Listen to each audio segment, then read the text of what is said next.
So tonight is a complicated set of topics, but we'll get there in a minute. Let me do some administrative stuff while people do that. Okay. All right. Click. Whoops. All right. You already know about me. If you don't, I work at Cognizant's Microsoft Business Group. I am speaking only for myself tonight. That is simply where I happen to work. I'm also not speaking on behalf of the IIBA, although many of you are here through my relationship with IIBA, and I will be giving you a little IIBA information tonight as well. So just FYI, opinions are my own, thoughts are my own. Hate me, love me, whatever you want to do. This is not reflective of any other group or anything, because I may say some things tonight that are, let's just say, real, because I think that's the topic we're dealing with. I have been working through Eventbrite. I will possibly be changing that. So if you are either recurring or new or whatever, please follow me on LinkedIn, or pretty much that's it. Follow me on LinkedIn. You can also look at YouTube, which is where I'm starting to put the recordings now. And that's going to work better for the future is what I'm planning on. So take a look at Eventbrite, but I'm not sure that that's going to continue. Okay. I think there may be some other plans in my future here. We have a few things next. Well, on February 1st, if you didn't already know, I have this talk coming with Angela Wick based on the registration numbers I have for that, which is part of what drove me crazy for Eventbrite. People are very aware of that and really want to hear from her. If we have not tonight, we will drop that link in the chat to register. It'll be like this on Zoom. I'm not going to stop to interrupt that. Liz, if you happen to have that link or you saw it, if you could drop that in there, that'd be great. If not, take a look for it. just check on LinkedIn. You got 2 weeks. Don't worry, you won't miss it. Just follow me on LinkedIn. I'm posting that link there, and we have lots of room for people to attend that. And I'm very, very excited that I get an hour with Angela to myself. That this is just going to be so cool to have her and have that conversation in this kind of style. If you didn't see the one with Laura Brandenburg a couple of weeks ago, please go ahead and look at that. It's on LinkedIn. Excuse me, it's on LinkedIn, but it's also on YouTube. Okay, so Ryland the BA on YouTube. Take a look at that. That's where I'm putting videos these days. We'll see if that changes too. This is all in transition for this coming year, but I'm trying to make this more accessible and lower input, lower effort for everyone involved to both get involved and to follow along. All right. IIBA Assets and Career Center. I have been talking with a couple of people from the IIBA who found out I was doing all of this stuff of your year of career, which I actually still need to tell you a couple of other things about that, but I'll jump back. So when you get a chance, please go to careercenter.iiba.org. If you're a member, I think this is member stuff only. If not, this is one more good reason to join. I join a lot of organizations, and I did look through which ones I wanted to keep, and the IIBA is one of them. I do really think that they are a tremendously member-centric organization, and I really encourage you to join if you're not already a member. That said, take a look there. They have a job board, which is kind of cool, and they also have a career center. So with all kinds of tools, assessments, growth opportunities, things like that. Please take a look at that if you get a chance. Before I go on to everybody who's helping with this, I have 2 or 3 more talks in this career stuff coming up next month, okay, other than Angela. I have a number of managers who have volunteered to come on and talk like Angela and like Laura have about their experience with management. I'm going to talk with some folks who are relatively recent into it, and I'm hoping to have a conversation or two with people who've been in it for freaking ever and find out what their view is looking back over a 40-year career, that kind of thing.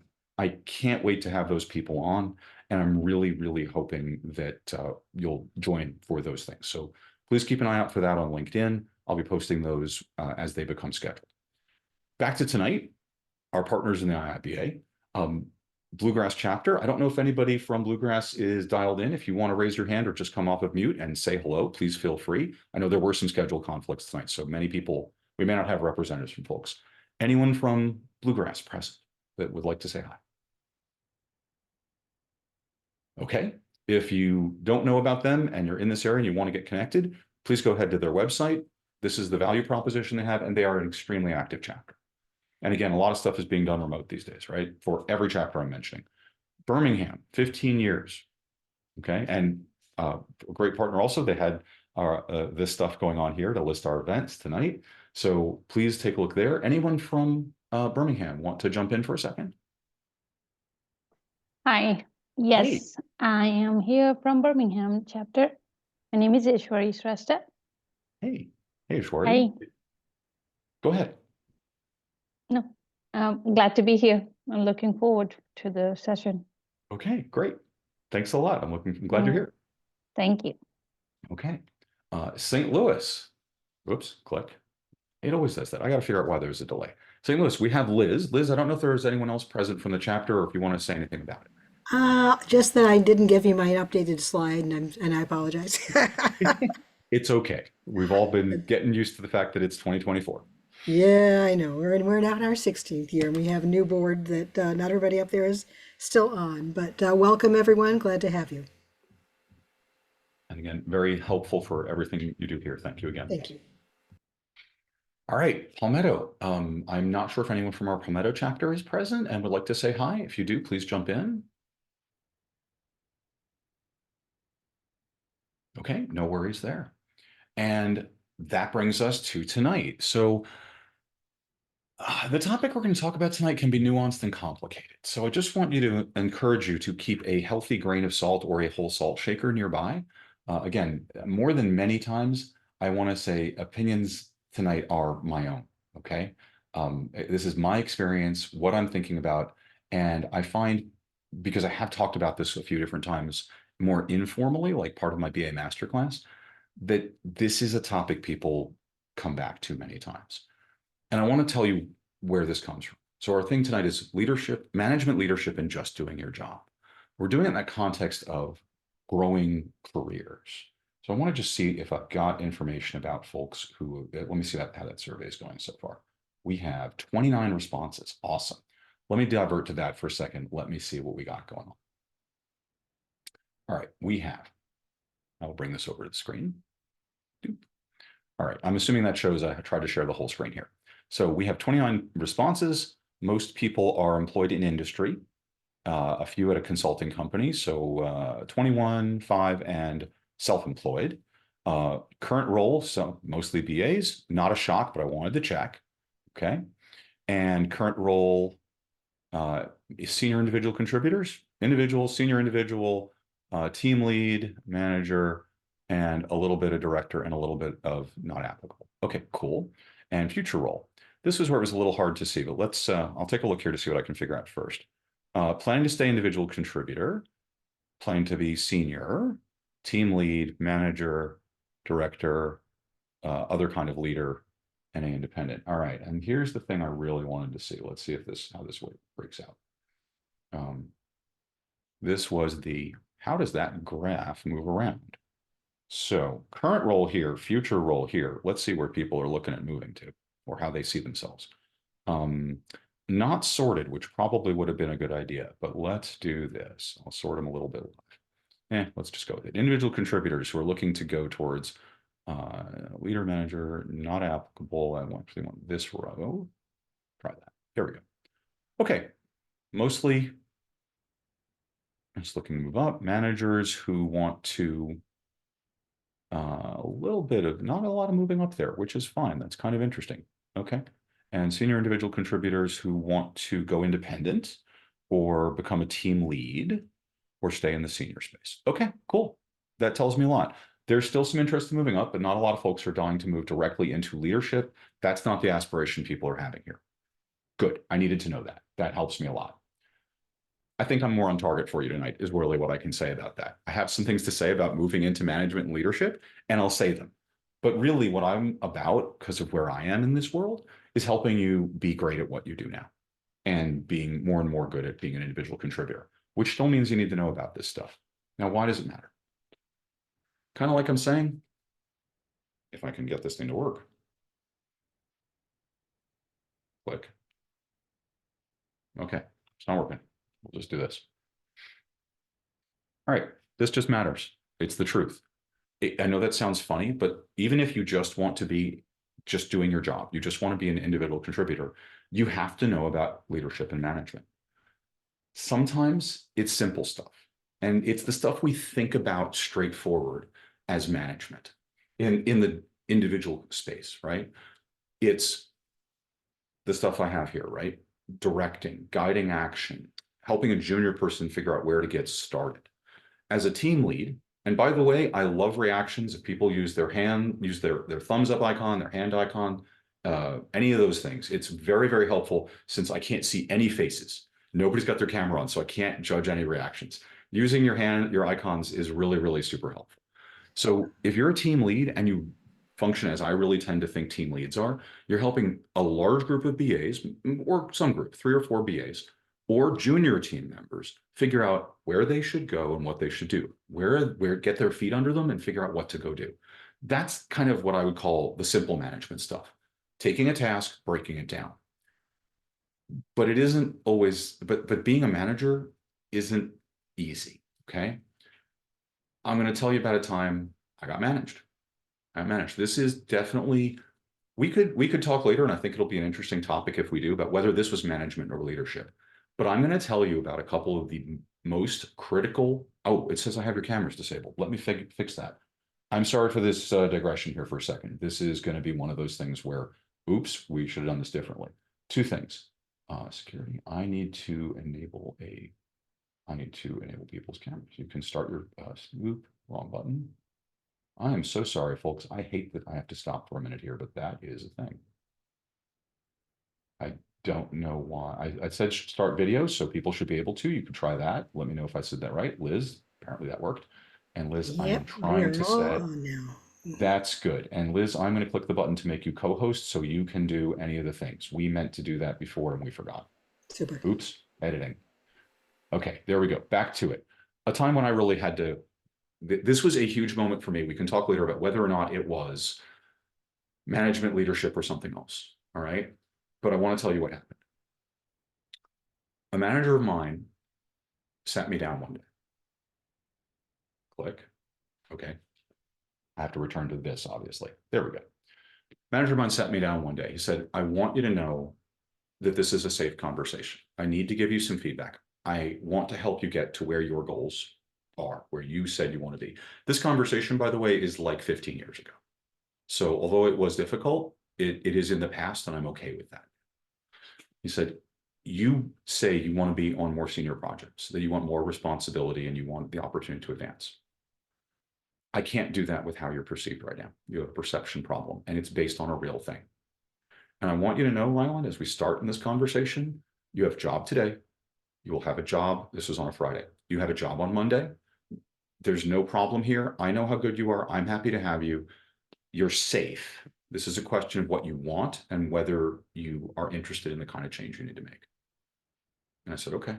And he had his assistant manager, who was going to be my new manager in the room. He said, I will stay involved in this, but this fellow is going to be your new supervisor and help with this. And I said, okay, I'm ready. He got me over being defensive. He got me past that. Okay. I'm not sure I was very defensive, but I think he probably figured I would be. So he did the right thing. He said, you think you are very helpful, that you are being helpful to people. And the truth is, you're not perceived that way. You are not helpful. That's other people in the bottom image there, by the way. Okay. He said, that is how this is. And I said, that is shocking to me. He said, I know it is. I know it is. He said, but that's it. That's what's going on. We talked about why that was. And if you've heard me talk about this in the past, you know the reason is culture. I had completely misunderstood and failed to make a cultural shift from my previous employer to this employer. And we will talk about that kind of thing again later in the session. But that is the big deal of this. So he said to me, continue to talk to me. This is, nothing is clicking in our place. This is fixable if you want it to be. Okay. All right, let's hope this works. Fixable if you want to fix it. He can help, but I have to do the work. It's not quick to fix an impression, okay? If any of you might disagree with me or not, but he said it'll take 6 months for people to believe this is a real change from you, okay? That you have changed your behavior and that this is not a flash in the pan. And again, no matter what you decide to do, whether you want to work on this or not, whether you think everyone else is a jerk or not, your job is safe. Oh, I guess I've let people mark up the board. Please don't do that. I'm not going to pause anymore to fix things.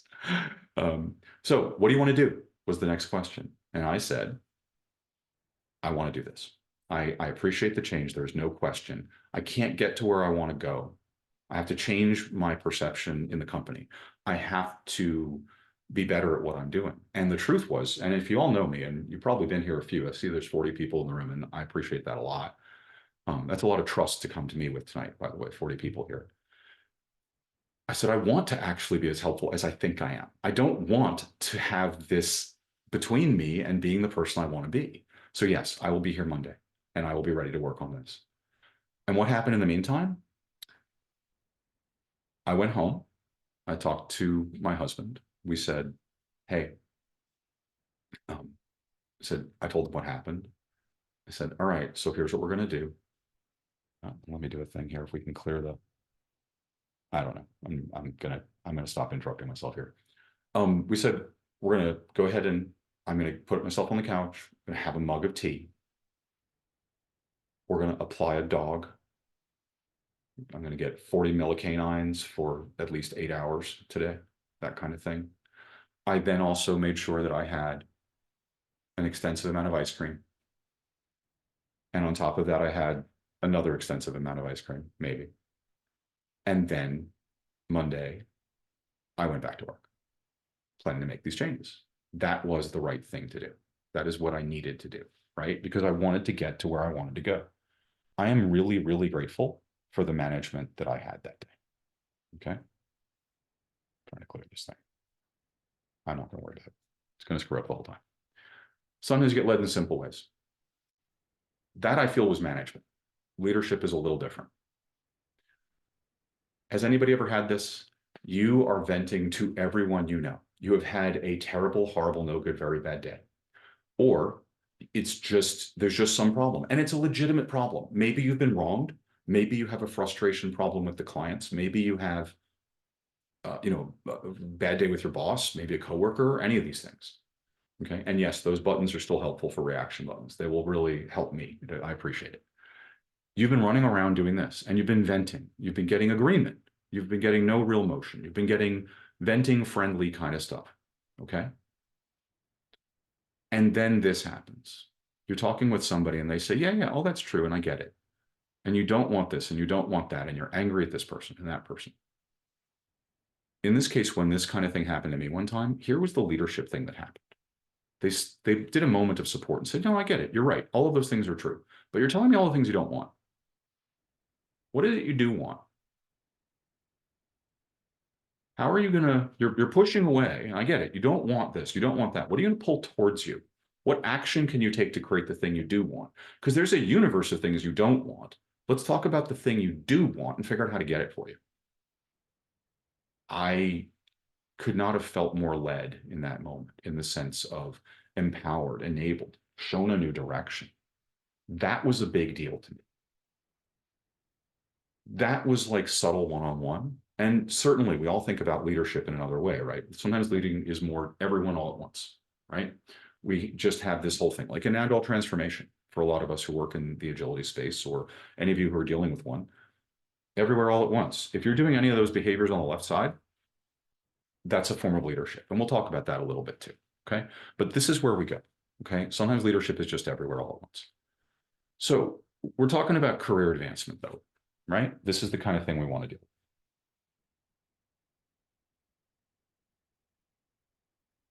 Is it driving me crazy? I don't want to clear it out.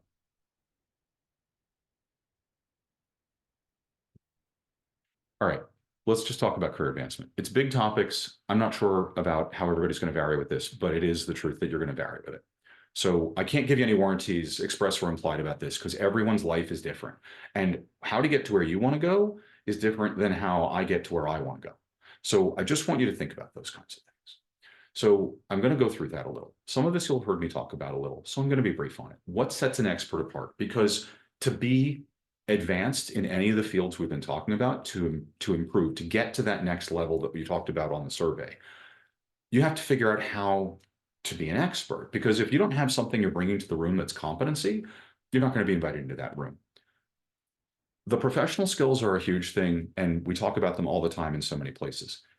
The thing here is this. I'm going to tell you it's about people. I think you have to embrace this piece of you understand that work is done by people. Okay. The rest of this we talked about. If you've seen the thing on context diagrams, that's all there. Okay. But work being done by people, that's a big deal. Passion is the other big deal because your passion will take you to the places you want to go. It will help you be the person you want to be. Okay. Steve Jobs talked about this a lot. I think I can't say it better than he did. Okay. The only way to do great work is to love what you do because your energy naturally flows to the thing you love doing.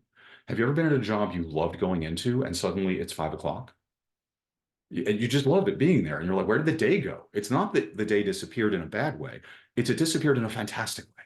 I was so engaged and so excited, I didn't look at the clock once. And a job you don't like, where it's not your passion, it crawls and you never get to 5. How did today take all day? How did it happen? Right? I've been at jobs where it takes nothing. I've been at jobs where it takes everything. How did that happen? That's the difference between passion and not. Working in your passion, not working in your passion. But the people skills are essential, right? There's that saying, I can't teach you people skills. I can just give you the opportunity to learn, right? We all think about people. How many people have you met in your life where you just wish they had known how to handle people? And if they had done that, their whole world would have been so much easier. But they didn't. They couldn't. I don't know why. You can't teach it, but people can learn it and you can give them those opportunities, which is kind of what Dave did with me, that manager who sat me down and said, hey, you're not doing the thing I can't get you where you want to go. When I propose you for projects that are senior, which you're able to do technically, people roll their eyes. They don't want you on the team because they don't perceive you as helpful. I was so glad of that, right? He couldn't teach it to me. He could tell me certain behaviors to do that might make it different, but I had to do them. I had to learn them and I had to grow them. He couldn't just send me to a class, you know? That's one reason these things take so long. You may have heard me say this about people and professional skills are 2 wheels of the same bicycle. And we can ride the bicycle in the middle, but the other 2, you see anybody riding those? Doesn't work. You got to be in balance, especially as a BA, especially as a BA. But what does it really take to advance, right? When you're dealing with your career stuff, okay? There's a couple of things. Your reputation is important, okay? I like to say your reputation has to be 2 things. You got to be known for getting shit done and for being good to work with, right? Have you met, going back to the bicycle thing for a sec, have you met that person who is a fantastic technical person, but oh my God, you can't wait for them to leave the room? Or you can't wait to get out of that conversation with them? Or you are grateful if you don't have to engage with them personally. You could just send them some stuff in email and then not talk to them. Does anybody have one of those? Give me a raise your hand if you do, or something like that. I gotta make sure I invoke this in a way that I can see that from people. Yep, okay, I see a few people. I see a few people. That's good. I believe that, right? I think we have those. Okay, awesome, gives me a summary. And at the same time, the other flip side here, right, about people skills, because it is, people skills are a big deal, right? You may know somebody, they are fantastic at parties. You love having lunch with them. But oh my God, if they have to do a piece of work, you're redoing it next week. Does anybody know somebody like that or have had someone like that in their career? You know, I enjoy this person, but please, I don't want you on my project because that makes my project harder. Wow, people know a lot of those. That's interesting. Okay.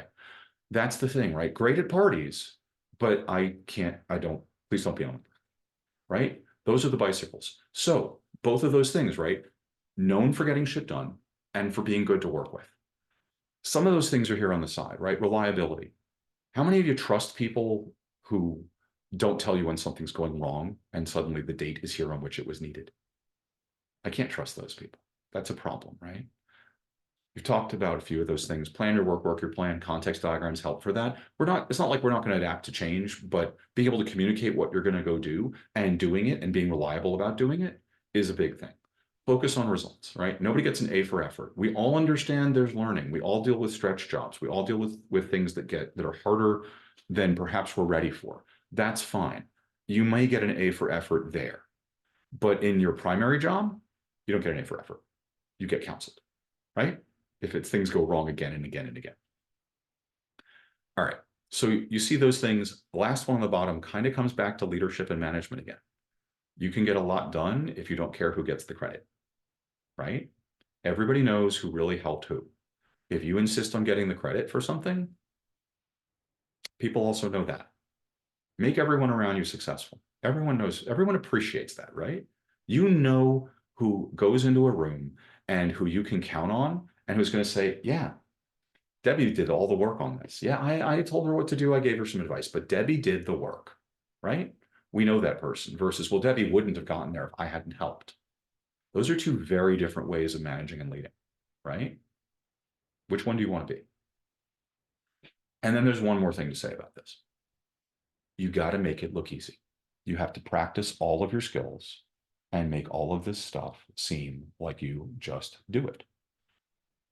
The thing I love about BA work, and I'm so grateful that I've had some really great managers who have been BAs or who know the difference between solid and not solid BA work, and developer teams who are similar, because they know that they know the quality of what they get. And because BA stuff, if you think about it, I know it's funny, right? We're in a weird field. Most people don't know what good looks like in it until they get it for a while. And then they wonder how they lived without it. But only senior managers know, or only other BAs know how much work goes in to making something look that easy, right? It takes 10 years of work to become an overnight success, right? You don't see the 10 years of work, you just see what they did. Oh, these requirements are amazing. Yes, I spent 60 hours making these requirements this simple and concise. It took that long? It did. Because they're down to 3 pages, right? Yeah, I never believed that would happen. Or they're down to 1 picture, right? I never believed that would happen. That's the point of the work. I make it easy for everyone else. It takes a lot to make it look easy. So let's take where we've been there. I don't click buttons. This thing just doesn't like it.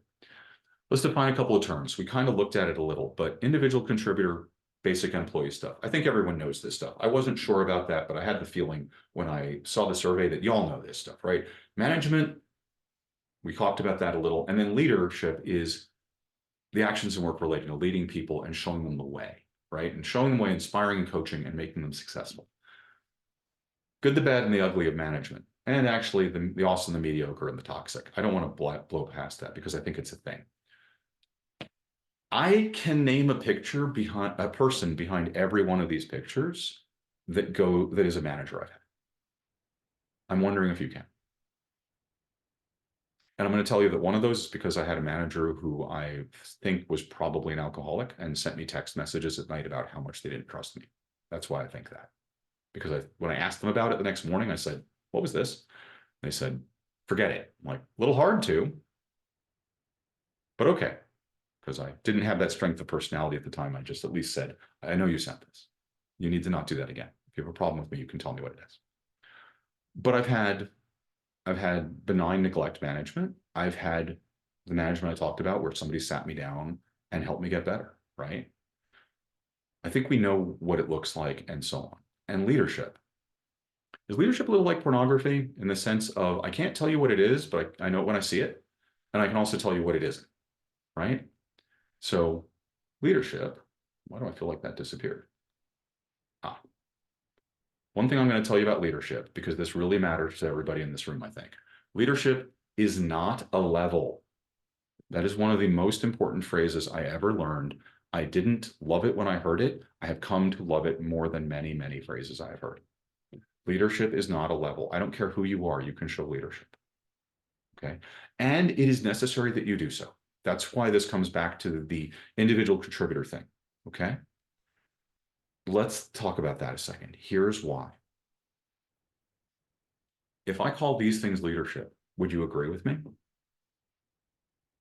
Give me a thumbs up if you agree and leave it blank if you don't. Let's try that because I don't really have a good way for you to say yes or no. I wish this had a thumbs down button, like I don't agree with you, but I don't think it does.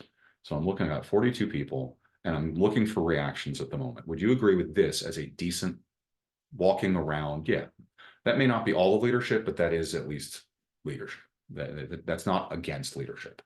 Okay, cool. I'm getting, I think, enough buttons because I think they also time out, so I won't ever get a count of it exactly. Okay. If you've been through an agile transformation as an individual contributor and you helped somebody next to you, you helped, you led. Okay. If you have helped somebody in their step up job by guiding them a little and enabling them to act, you led. If you helped somebody go through a company merger where they didn't have to do a different job, but their company got acquired, you helped lead. Okay.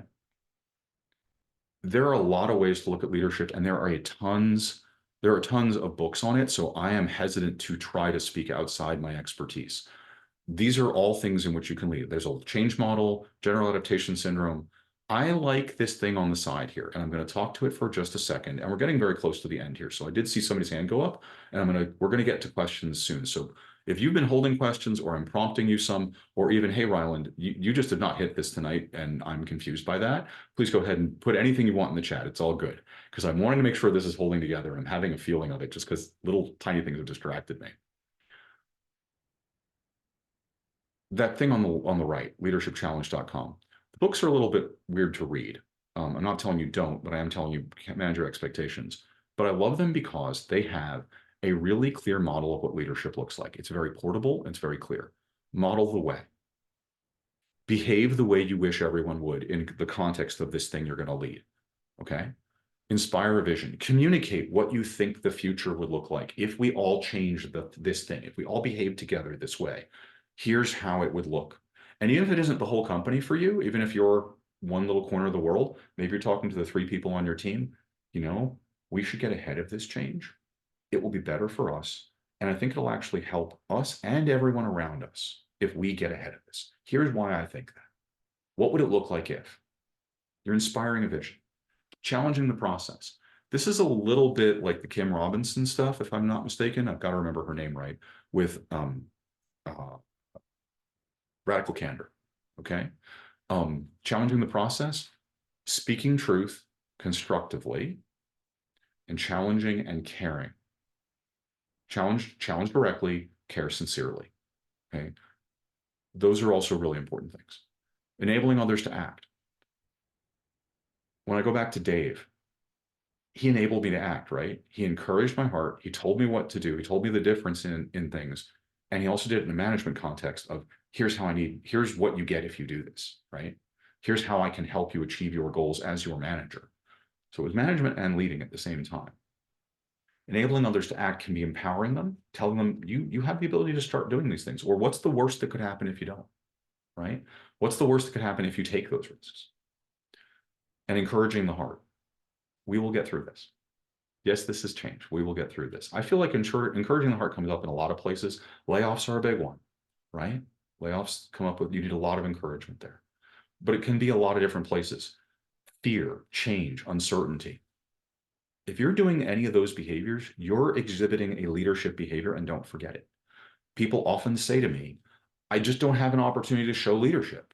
And I'll pull that model out and say, are you doing any of these things? You're doing leadership behaviors. It's okay. You don't have to do all of them, but maybe you look for the ones you're not doing. And then you can fit that into a good story you want to tell for your next situation. Okay. What about just doing your job? So one more person I want to ask you if you know about. I wonder if you know this person, and I do, because this was me at one point. Okay. I just want to do my job and I don't care about politics. Anybody know that person? You can use the thumbs up for something if you want. I'm just going to check. I'm not going to count everybody in the room, but I will be surprised if I don't have at least a few people who say, yes, I know that person, or you've been that person. Okay. At the time, this was me. It definitely took a little while. Okay. And adult me much later said, wow, you also believe in Santa Claus? What did I say before? Work is done by people, and people carry politics with them, because politics is one word we can use for the fact that humans are complex, flawed things that interact with each other in strong ways. We act on each other and with each other powerfully. Okay, so it's important that we understand that politics is one thing. There's manipulative aspects to politics, but if you're just having respect for people and thinking about them, it's not politics. That's caring about people, because work is done by people. Remember I said about culture. Every one of these pictures represents a different company culture, if you think about it, okay? For a moment, I'll ask you, which one of these is closest, whatever you believe about any of these pictures, to the company you work with today? And maybe which one is closest to where you wish you worked? Is your company hierarchical, very top down, very authoritarian? People who make decisions are those people in management or leadership titles. Is it group leadership? Is it formal? Is it informal? Is it more Eastern, more Western? Eastern companies have if I deal with Eastern, such as most of Asia Pacific kind of things, the decision-making process is different. Okay, if you read a little sometime, just look at how do Chinese companies make decisions, or how do you influence change in a Chinese company? Radically different than anything you'll see about an American company. Conventional North American, United States, Canadian company. It's just the stereotypes will be different, right? What's the attitude in your company towards failure, towards risk taking, towards decision making? Is it data driven? Is it ego driven? Is it leadership culture? Is it a cult of personality? Is it persuasion? If you ignore the company culture you're in, you can never be an effective manager or leader or senior individual contributor. You can't be a team lead in this space either, because you're actually at the worst end of it as an informal leader, because now you have to do influence without authority, which is a complicated topic. And it's also one that's hard to teach. Okay, you have to get people to do things because you build coalitions and you help people see their interests in your mutual goals and perhaps guide them that. And some people like that and some people don't, and then it's all about culture. So if you are a manager without portfolio or an individual or a team lead or something like that, you're working from influence without authority, and that is culture centric. So think about that. All right, again, I did say we're getting towards the end, so I want to do a lot of questions shortly. So please tee those up in your mind or in the chat. So what? Okay, Rylan, you've dumped information. So what? What does this all say? Does this sound interesting and challenging to you? Okay, if you liked what I said about leadership and management, and you said, I would like more of that, then maybe that kind of thing is great for you. Maybe you should go into leadership or management or something like that. Look at growing your skills and interests that way. And you can change your mind over your career. Okay. I've seen people who went from individual contributor through manager and senior leadership and say, I'm done with this. I want an individual contributor role again. I don't want to deal with the headaches. It's been fun. I've conquered the mountain. I've climbed the hill. Been there, done that, got the t-shirt, and I don't want to do it anymore because that is not the focus of my life. Seen that change all over the place. It's okay for that to change back and forth. You could be someone like me, where I love the informal responsibility. I have not yet seen the spot where I want the formal management role. I thought I did for a while, looked at it really hard and said, no, it's not exactly what I want. Okay. But it's an in-demand skill. If you can lead and manage people well, that is a genuine in-demand skill. It matters. Okay. Think about, people don't leave companies, they leave managers. You may have heard that. I think it's true. I mean, there are times you just leave a company, but the main thing people love, the main relationship a person has at the company they're working at is with their manager. Your manager is the company to you most of the time. So if you are a manager who can really help connect people to the company, that's a sought after skill. And hopefully companies appreciate that. Just remember, the trouble with being a manager is that management becomes your primary skill, and all that stuff you did as your professional skill is what you did before. Now you focus on helping people, on hopefully servant leadership is how I tend to think of it. Not on the other hand, nope, none of that sounded interesting, not at all, nope, nope, nope, forget it. Too bad. Politics happen whether you like it or not. Work is done by people. You do not get a vote on this. If you do not ever want to deal with this, you are that person I said who has a big bicycle wheel of professional skills and a little tiny wheel of personal skills. That means you will be loved and appreciated when you come in to fix the problem, and you better be really great at it because everyone wants you to leave when you're done. Okay? I am not telling you have to sincerely make friends everywhere you go. You do have to be able to at least work constructively on teams. I will also tell you that is clearly being shown in more and more surveys. There's an Agile Skills report that came out lately. I think it was from Agile Alliance and possibly Business Agility Institute. I'm forgetting exactly where. The key skill, both technical and non-technical people were looked for, or were reviewed for, were sought for when in the hiring process. Communication and collaboration. Even if they were strictly a technical role, communication and collaboration were the top skills. Okay. They will take somebody with lower technical skill, and higher collaboration and communication skills over somebody with rock star technical skills and lousy interpersonal skills. Why? Because it brings the team down. Okay. And a team will often have to fall to the skill level of the lowest person in it on either of those scores, for interpersonal or professional. Okay. So I'm just saying, you got to build those skills. But I think for most people in the BA space, we exist in the middle of that anyway. We got to deal with people. We're always dealing with people. So that's kind of a thing. So I am actually going to pivot to looking at some job descriptions in a minute, but I'm going to do the thesis. I'm kind of changing my view because I'm looking at time. I want to get to questions. I'm going to pull them up in the background as I work the screen a little bit, but I definitely want to get to questions in literally a moment.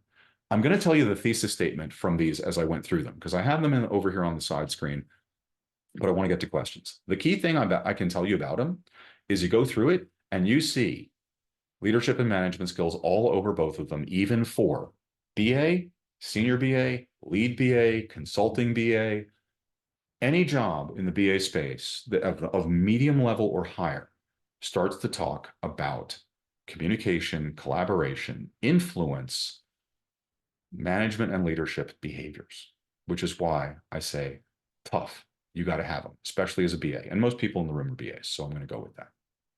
All right. So no matter what path you want through the forest, you need to have some of these skills. That doesn't mean you have to have the same level of depth on all of them, and it doesn't have to mean you're a rock star. It just means you have to have at least a certain level. You can't have below, and above will help you with different things, right? More influence, more authority, more skill, more career reward, okay? I will tell you, I have run into this many, many times in my own career, and it's the soft skills that matter a lot, especially in the consulting space. I didn't look at our survey. I got to check how many of you are in consulting or might be. Most people were in industry. That was the answer. Sorry, very few were consulting affair. So with that, I am going to check on Q&A. My last couple of things, remember about me. We're going to deal with questions, and I'm going to pull those job descriptions up on the side. But you've all stuck around this long. Oh my God, thank you. I appreciate that sincerely, because tonight was choppier than I like these to be. And I want to know, what made you decide you want to be here tonight, or what questions have come up along the way? How can we help you with whatever? How can I help you or anyone else? This room has got a lot of wisdom in it, I'm sure. What's people interested in? What made you come tonight?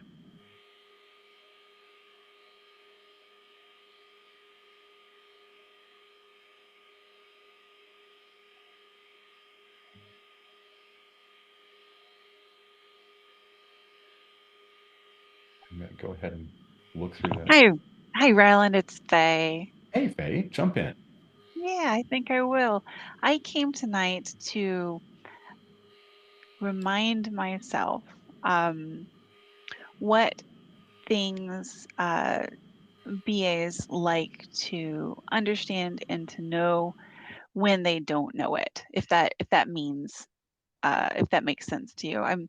I'm trying to take a step back and, as a manager of people and as a product owner myself, kind of take a step back and think about when a new person is stepping into the BA role, what are their feelings about this particular topic, and what are the things that they want to hear about? Because I'm soon going to be in a place where I'm going to have some new folks, and I want to be that leader. I have that option to help them on their career and on their path, and that's one of the most powerful things that you can do for any one person, is to help.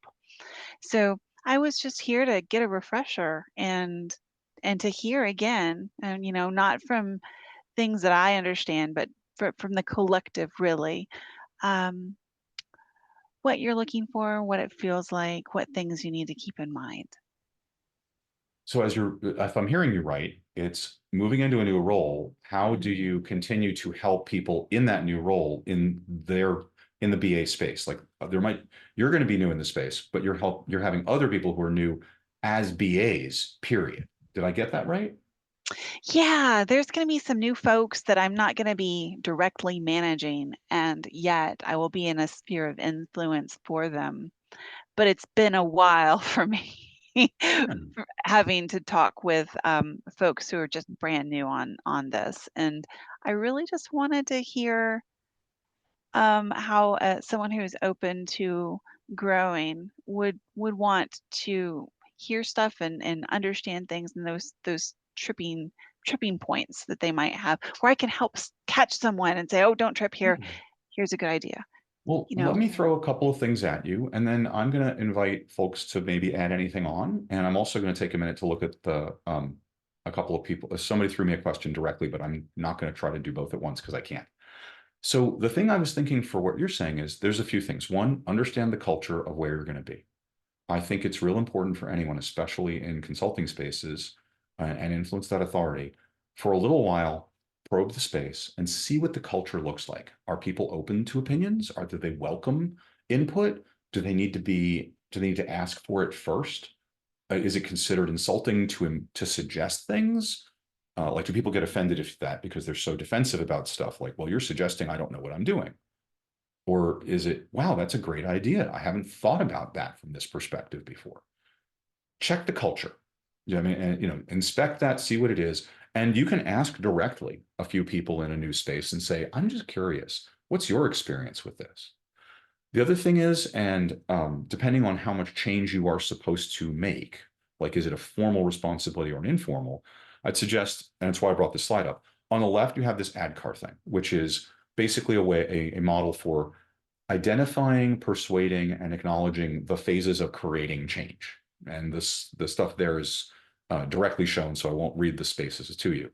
On the right is the interpersonal pieces, right? Modeling the way. If you are there to create change, show that you are, modeling openness, that you are asking for input, that you are proposing and sharing with people, well, I'm going to do this because I think this will produce a better outcome than what I see, or this has often produced one for me, but I'm open to people telling me that they think it would or would not work here. What do you all think? I'm not taking this trip alone. And a thing I like to say as a BA is I only win if everyone around me wins. Okay, I don't get any software made personally. I'm not going to sit down and program it, right? So the question becomes, how do I help everyone else be successful, right? Because there's a typical scenario. There's a business person. They need the software. There's a developer. They need to build the software. They create it. They want it. I need to help you two do this thing together. It's not about me. It's about how I support others. And then you've got this stuff here, challenging the process, enabling others to act. For me, agility is a thing. So a place I've sometimes challenged processes is where I see us doing a lot of documentation that doesn't seem to add any value, either to a developer or a stakeholder of some kind. So I ask, why are we doing that? Is someone getting benefit out of it? Because if they do, I want to make sure they do get that benefit. But if not, maybe we could stop the work and eliminate waste. So I would suggest maybe looking at those two things. Would anyone like to chime in here and give a piece of your own experience on this topic?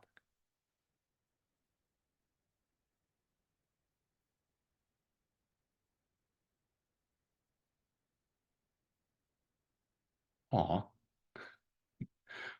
I'm sorry that no one is, but that's okay. If you come there late, feel free. You can always jump back to it a little bit. well, I appreciate it. Thank you. Yeah, no problem. I hope it's helpful. I'm gonna take just a second and read this message. Someone sent me a direct message as a question. Please go ahead and send that in the general chat if you do, just because it helps. It helps. Liz can help tee those up, and other people will sometimes prompt stuff. And I am going to throw this out as I quickly look at that question, which is, all right, if, okay, people are starting to pop a little popcorn of questions is starting to happen because I'm thinking, oh man, did I just not get what everybody wanted, or did we do it? This is a derisive self-comment. There is no way I did it well enough that no one has any questions at all. This is a group of BAs. That doesn't happen. So it makes me think, oh man, I didn't hit the topic in any way. Let me read the one that somebody sent me directly. Leaders in a past company talked about people relationship leadership versus work leadership. Is this even accurate in the real world, or was this some sort of BS that manager gave me? So is there a difference between leading work and leading people? I'm not sure about the place that this person brings this question up. Oh, okay. Thank you. I appreciate you sharing that more broadly. So I don't know the company that you were at or the culture of that company, right? And that culture would say a lot, right? Maybe that's how the person you were talking to or that talked to you gave you that advice, or maybe it's how they were encouraging you about the company. I think for me, it goes back to that slide I was saying about some parts there's just breaking down tasks, complex into small and coordinating the actions of people. And sometimes there's helping the human who does the work to do the work, right? Encouraging that person, things here on the right, you know. And for BAs, I'm going to give you one example of where that happened for me. I'm thinking about this people leadership versus work leadership. I feel like this was both, but maybe I'm not thinking of it right. Maybe I wouldn't make the distinction. I had a new BA. I was coaching them. I was very happy to have the privilege of doing so because it was around the time of that big incident I was telling you, and it was 6 months later. So I was grateful that this was an opportunity. Somebody had said, I would like Rylan to help me as I shift into this job. And I did two things with them. First, they were jumping. They were trying to be like in a couple of meetings, they would just jump in. The stakeholder, start pepping the stakeholder with question. Hey, hang on. Hey, Diane here. It is brand new. Uh, let me rewind you a second. Introduce yourself. The stakeholder doesn't know who you are. They know who I am. They know why we're here. They know you're a BA, but introduce yourself for a second and then take that a little slower. And I'm going to step back. And they both laughed for a second and said, yeah, I'm sorry. I was really nervous. Let me start that again. Okay. So that's a little bit of both. And then later on outside the meeting, I said, okay, I know you saw how that happened and you recovered just great. Just don't start that way with someone next time. Start off earlier. Maybe write yourself some notes. Now, you got notes from the meeting. What are you going to do next? And tried to help them break the task of being a BA into next steps. What do you know that you can do? What do you still need to know so that you can act, et cetera, right? I tried to help them break it down. I feel like that's both people and work in the sense of helping somebody do the things.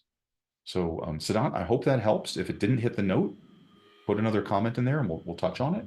But I hope that hit the topic you wanted. I see your hand is up. Go ahead and then we'll go to another question. Yeah, I think my leader may have confused himself with when he spoke about people leadership. Maybe he was talking about being a manager. So um, influence. I think you talked about. Influence without authority is a phrase I use. Yes, I think that's kind of where they were drawing the fine line. Like, Okay. if you are a people leader, then you need to be responsible for their performance reviews and they are reporting to you formally. Versus if you're a work leader, then you are kind of managing their workload, and also guiding them, mentoring them. Versus taking care of the HR side of things. Was the well, I mean, yeah. So being someone's direct manager and having management responsibility in that sense of like you're going to write their review and things like that is one kind of thing.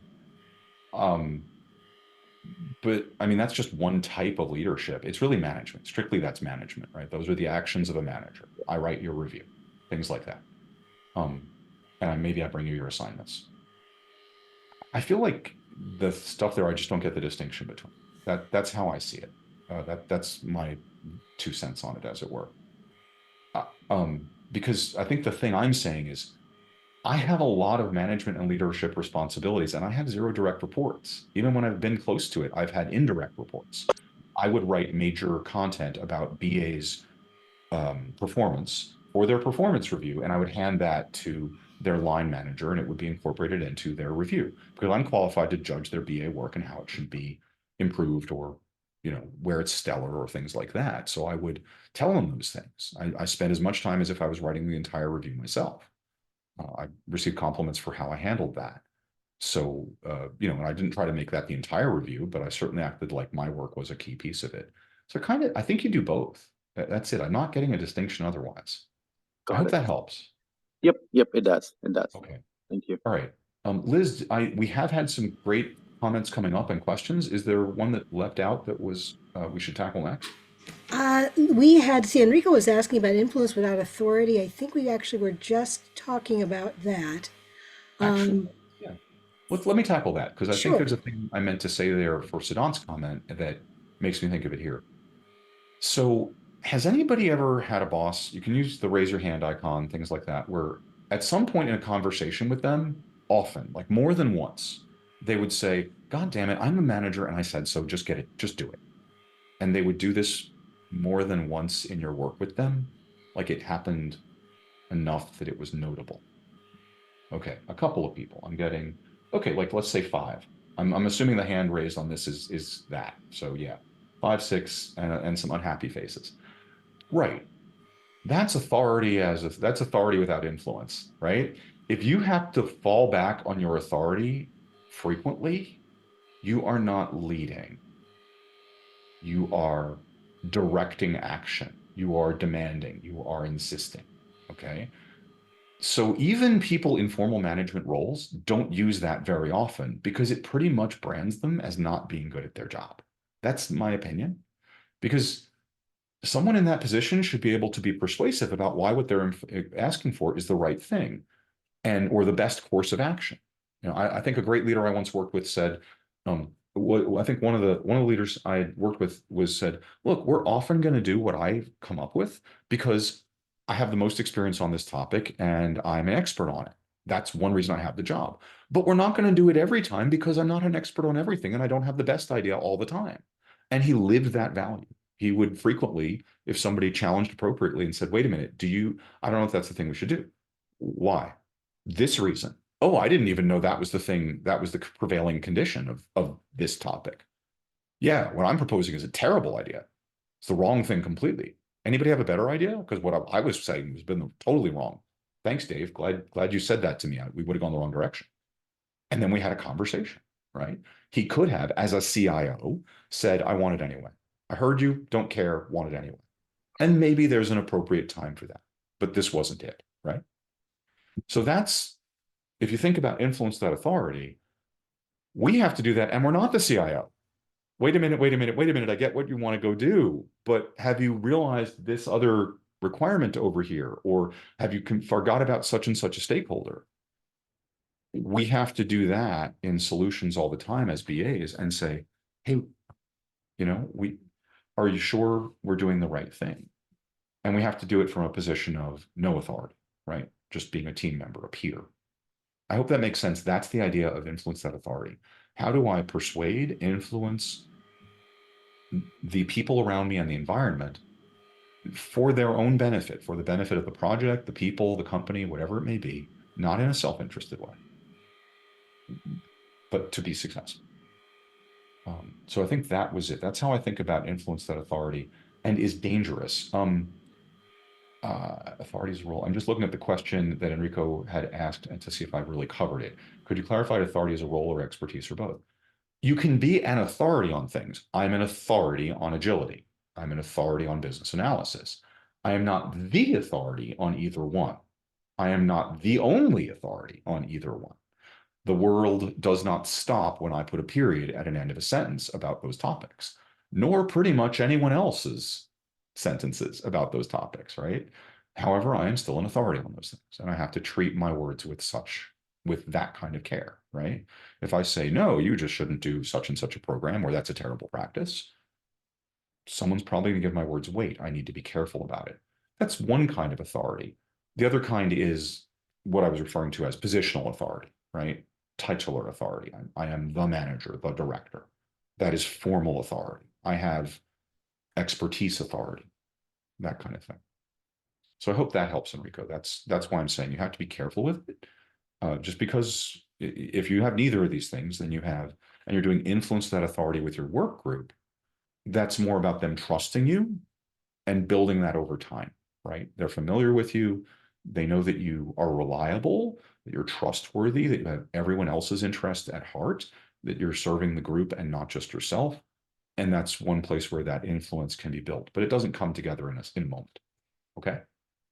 All right. Go ahead and let me know if we hit that or not, if we covered the topic or not on that. Okay, Enrico. But otherwise, Liz, if you'll pick the next one, I've picked like 2. I don't want to pick the next one. Okay, let's see. Sue is asking about You'd mentioned something about the decision-making process in various cultures, and she wanted to know if you can go a little more into that or direct her to some resources. Sure.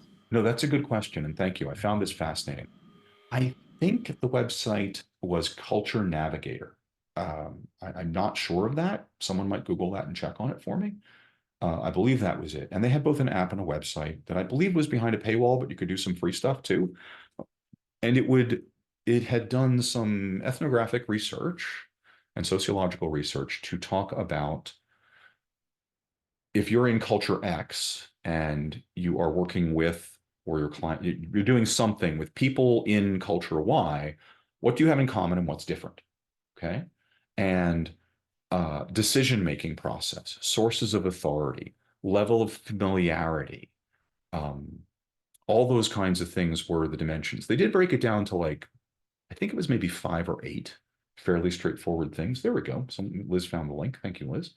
And it was really very interesting. I'd only do so much international work, so I didn't maintain a subscription here, but for a little while I did. Honestly, one time I did was because I was starting to have to coach about 20 people from India, and I had not done that before. And I said, I need to understand the cultural differences between us because I only know a little about a few of them. And it still let me know there is a broad difference, and it was still helpful because then I think it let me go into some regional differences. And like if people are from different subcultures in India, there's a different thing because it's a giant country. You know, if you ask what are people from the United States like, it's hard to give you one answer, right? So it's a little like that. I found it fascinating, and I started playing around with a few of the other ones. And I think if you contrast, I'm going to go with the ones I did. Obviously, use your own because it was very interesting. Even if it's not immediately relevant, it was very eye-opening for me to say, oh, that is an alternate way to look at the topics they deal with of decision-making, authority, familiarity, do people socialize outside of work, things like that. The United States, as a general thing, Scandinavia, Central Europe, Asia, Russia, and South America. I picked countries from each of those regions and kind of looked at it. China left out because it was just such a clear one. And of course, I looked at India a lot there. So I found that to be fascinating. And I think it was really helpful. It at least let me know what I might be walking into in some cases. And I'll talk about that more if it's of interest, but I think the website will do a better job than I will. So thank you for putting that link in there. Okay, we have another question. I'm going to also take a second while I read one. I see someone's raising their hand. That's awesome. Katie, jump in. Hi, thank you. This has been very interesting, and I appreciate the opportunity to be here. I guess my question is, so we were liaisons and then had a job change, and we moved to business analysts, and then we had an executive change, and the new executive wants us to know things that business analysts would know, but we weren't hired as business analysts. We were hired as liaisons, and I was a senior liaison, so I transferred over to a senior business analyst. And so I'm trying to lead the way for a group of people. And so we're just kind of picking up on, what does this mean for us, and how can we do?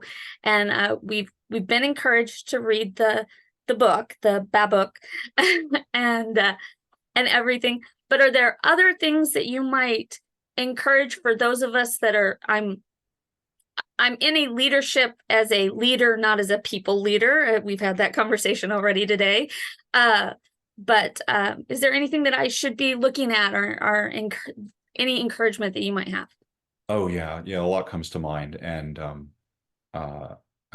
yeah, that's a rough spot to be in. And it's interesting, right? You have the title of a senior professional in a field that you actually aren't used to being in. And from what you're describing to me, I don't have the background for either yet. Okay, so here's a couple of things I would do. And I'm thinking of the different kinds of leadership you could show, and management, and just all the kinds of stuff you could do for the group you're leading, if I heard you right. One is own it. I think you're doing a great job, and just admit that first. Hey, we are all in the following boat. I am in this boat with you. Here are the things I think we should do to improve on this. And so look at what we're doing right there, right? You're enabling others to act, you're encouraging the heart. You're inspiring a shared vision. Here are the things I think we could do, right? You might be challenging the process by speaking truth. Okay. You speaking the truth of the situation. Okay. And modeling the way is if you then go do the behaviors you are encouraging others to do. Okay. And supporting them in it. An example of that, and Liz just put iiba.org in the chat. Of course, people, if you didn't know that, go there. There are a lot of books. There are a lot of coaching things. I myself do some of this, and I'll put that out there, but there are many people who do this also of help you develop a coaching and development plan for your organization. Okay. I do those kinds of things after hours because I love my day job and I have a day job. So I don't do them during those hours. But after hours, I work with people to figure out how are you going to get better at this kind of thing. So that is a service I do. But there are many other people who do that and they do it full time. So that's another topic. Your local chapter of the IIBA. Katie, can I ask where you're located? Like what city or region? I'm in the St. Louis area. So Well, Liz. there you go. I mean, Hi, Katie. come on. I'm the local Hi. president. Yeah, I mean, Liz and Trent both right there. They Mhm. can point you to local groups and tell you what they have that's available in town, and look at what's important for your organization in context. The BA Bach is a great resource. I'm a huge fan. I like it. I helped write one of the extensions to it. I'm not the guy to go write the core content because I don't think I can write that dryly. And I love it, but I will tell you when I was studying for my CBAP, I made it a plan to read no more than 10 to 15 pages in a night because I would fall asleep. Great content, and it has been stripped of anything that isn't strictly needed, which is good for it, but not great for reading. So it's not a how-to book. It's a body of knowledge. Okay. How-to books, there are many others. Okay. So there's that. Trent is sending you his email and offering to connect. And honestly, that should be your first stop. So informally, folks could do some assessment with that, make some learning plans. There are a lot of books. I think Barbara Carkenward's 7 Steps to Mastering Business Analysis is a classic in the field. My own book on the Agile BA is typically considered a good resource for people who have to do agility. And then you can figure out what's most important for you and where to start. And then you can decide, are you going to split it up amongst people? Everybody takes an area, report back, build knowledge together. Or is it better to go through supportively, pick some way, and everybody goes through material? Can you get any training? If you can bring people in, that's always a plus, but training budgets are always hard to get. But there's a lot you can do informally. So no, probably no training budget. So again, if it comes back to that, give me a call. Because I have a day job, I do things different. I sometimes do stuff, very inexpensively. But there are a lot of people you could talk to directly. So that's what I would do. I would kind of look at it and say, here's a great business analysis approach to look at. Okay. I'm going to see if I can pull this up real quick because I have a thing. If I can find this real quick, I need a window that isn't covered by every other window. Tab and Hey, Rylan, David. hey, David, go ahead. I want to throw out a counterpoint. Like I've used the word liaison in my description of my role as a BA. Yes. Between the business stakeholders. I'm a liaison between business stakeholders and the technical solution makers. So why was it Katie? Why do you think your role is different? Maybe you were doing the work as a business analysis in that title, but you're doing the same work, or are you doing different work?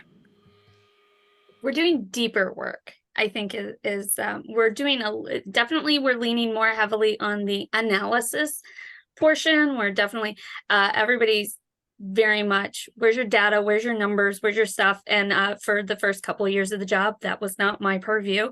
And so we're all kind of growing at this at the same time. But very much we have always strived to give clarity, assist, help people, oh, you have this question, they have this answer, let's put the two of you in a room together kind of a thing. Sure. So we've been trying, and a lot of it is just same old, this is what I show up and do every day. But it does seem like the higher ups are definitely a little more nitpicky on where is this thing. And I'm like, I didn't know I was responsible for that, but okay. Well, you're in an exciting time. Yes. Yes. Whatever, as the BA role has grown, it's like the initiation of IIBA. That's probably where all of us were. So embrace it. I think, I don't know, Rylan, you might have used the term, maybe you were an order taker. You want fries with that type of thing and just passed it along. Now you can say, do you want salt and pepper or ketchup? Those types of Why? things. The biggest question is why. Yep. Although granted, it would drive you crazy at a fast food restaurant. Well, why do you want it? Why do you want a chicken sandwich? It's actually part of your job to understand the why, the what, and the how. People will often bring you the what or the how and never talk to you about the why. And then they get the thing and it doesn't do what they wanted it to do because nobody told you what they wanted to accomplish in the first place, why they wanted the thing they wanted. That was a thing.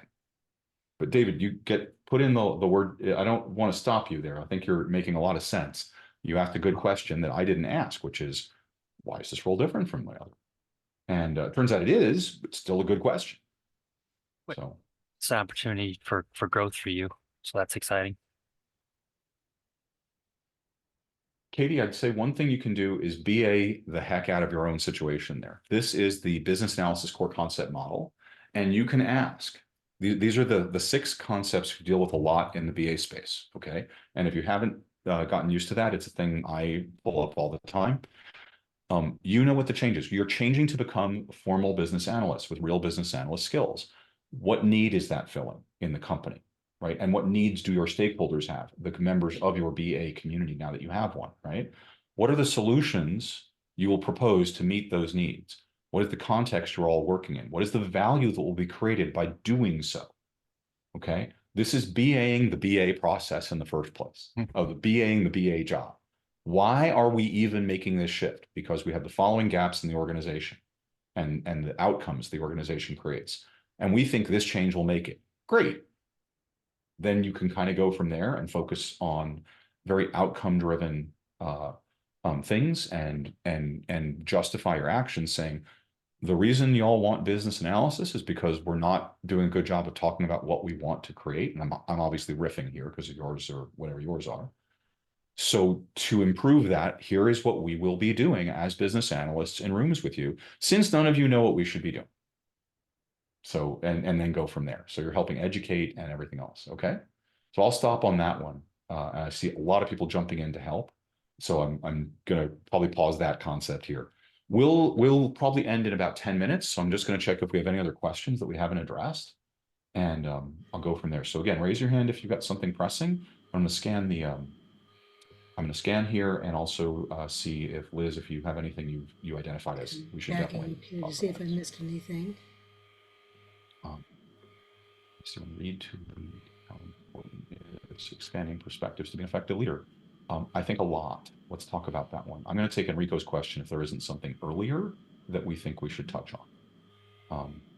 We don't have to be sneezed to help someone, but are approachable. Yep. Yeah. I think being honest and genuine is a big deal. I will tell you a thing I learned that I think is a good deal. This is Ishwari's statement up earlier in the chat. I found it very freeing when I learned from someone as a manager. Someone taught me as a very young professional, and they were a manager, that if you know what value you are bringing, and you can bring that value, you can say, I know the value. This is where I stand. I know the value I bring. I don't have to pretend to know everything else because I can't. I can't know everything. Nobody does. But I know what it is that I derive my value from. Okay? And that allows me to say, there are things I don't know about. I know a lot about this. This is the space I occupy. As a BA, I do that all the time. I know a lot about business analysis. I don't know your business most of the time, but help me understand it because then I apply my skills to your problems. And by working together, we create those positive outcomes. But I know where I'm valuable. I know from what ground I stand on, and therefore I can be powerful on that ground. And by acknowledging other people's powerful ground, I can invite them to collaborate with me, right? And say, I know things you don't, you know things I don't, let's work together and be successful, right? I'm inviting them in, I'm making a bigger tent, and I'm working from my values there, which is let's create something, and it will live past the group of us that created it probably. And maybe it's a culture change too, especially if they were afraid to say, I don't know. And I know I had to get over it. So I think that's one thing there. Ishwari, I'm going to stop on that topic. I agree. Let's figure it out together. is much better. I'm going to jump. Liz, did I miss anything else you might think is critical? Let's see. Enrico just put in the read to lead. How important is expanding perspectives to be an effective leader? So I'm going to say a lot. And at the same time, borrowing the BACCM there for a second, it's context dependent. What you need to read to understand, right? I gave you the example of when I had to coach 20 people from India, and I hadn't had that level of cultural engagement with people directly from India. These were an offshore group. I was going to be working with them as a BA coach, and I had not done that before. And I said, I really need to understand more about where they're coming from, because they're not coming from there. They are there and they will remain there. They came over to the States for a while, and I was very pleased and happy to get to work with them, but it's not like it was changing. I needed to meet them where they were, because they weren't moving from where they were, in a sense, right? So that's one kind of read to lead. I wanted to understand that better so I could serve them and my organization and be successful. That's one thing. I think otherwise it depends on the expanding perspectives thing. You don't know what you don't know, but if you become more aware of the things you might not know about, then you can engage on that basis when it comes up, right? So it's that idea of what's the most potentially different thing in the room from me? And how would I learn more about that? Or the thing that is most alien to me? I was lately working with a company, very informally. It was a collaborative venture for a second to just talk with them about insurance situation. It was travel insurance. I was having an informal conversation with somebody out of my professional space. And I shared with them that I used to do some crisis hotline work during college. I volunteered at a crisis hotline. And I realized, because they deal with travel insurance, which, if any of you ever bought travel insurance, it is one of the insurances you buy, hoping you have absolutely no reason to use it, because it means that you are sick or your travel stopped when you are not at home. That your trip was, if you're lucky, it just means your trip was canceled before you left home. If you're unlucky, it means you encountered a giant problem along the way, and you're trying to get help with that and transfer costs and things. Like, you guys are dealing with crisis hotline stuff all the time. People are calling you in the middle of a thing. It's not like they're in a car wreck and, assuming there was no injury, they can just go home and rent a car and figure out the rest. It interrupts a day. They could be having a giant crisis. Somebody could have needed hospitalization overseas. And that is a nightmare if you've never dealt with it. So those perspectives were really cool to understand how people might be encountering different things in insurance, or understanding where they come from and how their processes might be different. Just different perspectives. I think I'm going to say one other thing, which is, if someone in a room is always in conflict with you, it could be they're a jerk. It's possible. It happens. It could also be they simply come from such a different perspective than you that you should investigate checking out that possibility. You won't lose anything for checking it out, right? Why is it that they disagree with you 100% of the time? What is going on there, right? Do they just see the world completely differently? And wouldn't it serve you to at least know that perspective exists and is valid in its context? So that's why I think that there are things to go look at. And definitely, the more inclusive you can be, the more successful you are in what I would call North American modern leadership. Quality business strategy book. I don't have a recommendation for business strategy. I'm not that guy. If anybody would like to respond to that in the chat, I strongly encourage you to do so. I'm sorry, it's out of my space and I don't know enough to talk. I will take one more question, or I won't. If there's nothing there, I won't take one, and we'll end in a few minutes. But I'll take one last question. If anybody's been, hey, maybe we should, maybe I will, maybe I'll talk about this, maybe I won't. The last opportunity to do it live. Going once. Oh, okay. The leadershipchallenge.com looks like Zuhai. I don't know. Shuhari. Shuhari. Okay. I don't connect them, although I could see where leadership could look that way, like over on the right, those being the model pieces of it. I'm going to tell you, as your personal growth, Shuhari works. For those of you that don't know Shuhari, It's roughly, but not really equivalent. You can Google it and find out more, but the roughly equivalent to the idea of crawl, walk, run. It's not that at all, but for 10 seconds of conversation, it's roughly that. Okay. It's not that, but it's that idea of increasing learning and increasing ability to have flexibility on the things you have done. So yes, if you are saying, gee, I wish I could show more leadership behaviors, even if I don't want to be in leadership, I want to show them. Leadership is not a level. This is a strong source of influence, that authority, and a great skill to have because it broadens your ability to help people when you can influence them for their benefit. That is how I see this. Try one or two things. If you're saying, I wonder how I could help. I'm not kidding. I have that printed out from their website on a bulletin board that is not in immediate sight to any of you in this room, along with a number of other reminders to myself, that when I am thinking, what should I do? I sometimes look at that bulletin board and think, is there an opportunity to do any of those 5 behaviors? Okay. Sometimes I'll look at that bulletin board and think of other principles that I know I need to improve at. And maybe I can't hit it like a rock star on one of those things, but I might say, maybe I can enable someone to act or encourage their heart. You sound like you're having a really hard time figuring out what you should do next. Are you? Yes. Why is it hard? It seems like you know a lot about it. What's the barrier between you and what you want? And at least I'm opening the dialogue with them, and I'm maybe going to find a way to encourage them, or at least I'm challenging their process of being stuck. Maybe that's what I'm doing. I don't have to fix everything, but at least I have a way to maybe help by using some leadership behavior.